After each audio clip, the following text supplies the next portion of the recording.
So like Tasmanian Devil and the little leaf, I thought I'd put it in. What? You think I'm a little washed out? You don't like my suit? I was so proud of this suit. Cary Grant kind of suit.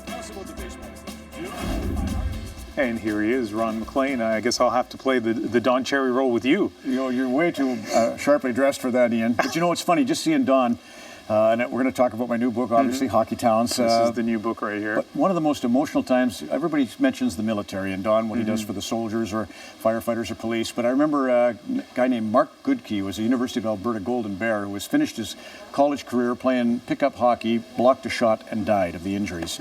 And in the book, probably my favorite chapter is a story that I learned from Eric Lindros about Trent McCleary, a Montreal Canadian, took a shot in the throat, and happenstance, there was a woman in the stands at the Bell Centre, Montreal, whose husband, Dr. David Fleischer, was sitting with her, and Ruth said, "David, I think you better get down there." And the only reason Trent McCleary's alive is that woman in the stands knowing that her husband would somehow help. And how he helped, he just happened to have long fingers, and he pulled a shattered larynx up out of the esophagus and saved his life. I have a feeling that all the stories in this book of all these hockey towns, you were able just to do off the top of your head. Except not. Kirsty McClellan Day is the co-writer, and she was the deep throat on the one story that I also love is Steve Bozak, Castlegar. I don't know if you've had a chance to see it, Ian, but there's 5 kids, 5 out of Castlegar, made it to a Division I NCAA hockey team, Northern Michigan Wildcats, and they took that team to the final, Frozen Four final, and was first time ESPN ever televised hockey. And that's another, Bozak's life, you can read the book, but it's he's involved in a Brett Hall trade, he's involved in the Miracle in Manchester, he's involved in the creation of ESPN. A little kid out of Castlegar, BC, becomes at the center of almost everything hockey for over a decade. And this book is filled with stories like this, but I need to ask you about you. How are you doing? I'm good, except for Don, my bane for 31 years. And obviously the travel, Ian, has been fantastic. Just learning to pace yourself. Last year, Grapes loves a million coffees as we get ready for Coach's Corner. But that's Saturday night in Toronto. And the next thing you know, I'm in Prince George on Sunday afternoon. So I'm learning to pace myself, plus maybe the wrap party. It's just been a wonderful ride, though, to go back and just like your kids are refereeing hockey, even when they're done their hockey. We're rink rats, right? So I'm good.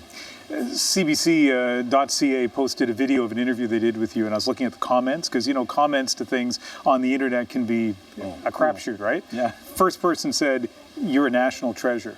Second person making a comment said, "You should be Governor General." People love you, and people miss you in your old role on Hockey Night in Canada. So I think those people would like me to ask you, how do you feel about that transition? Well, for Strombo, imagine what it's like for him, George Strombolopoulos. I heard from Ralph Mellanby, the longtime executive producer of Hockey Night in Canada, when he brought in Dave Hodge to replace Ward Cornell. Ralph wanted the show a little more modern, a little more edgy, and took 4 years for the furor to die down. So I obviously understand that. As far as the feeling nice about it, everywhere I go, of course. You know, I was lucky to walk into a show like Hockey Night in Canada with Dick Irvin and Bob Cole and Don Cherry and Brian McFarlane, and ultimately I could go on, right?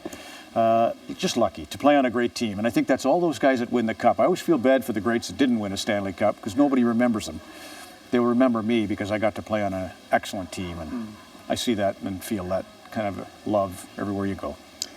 You're a classy guy. I could ask you so many questions, and we're running out of time, but let me ask you this.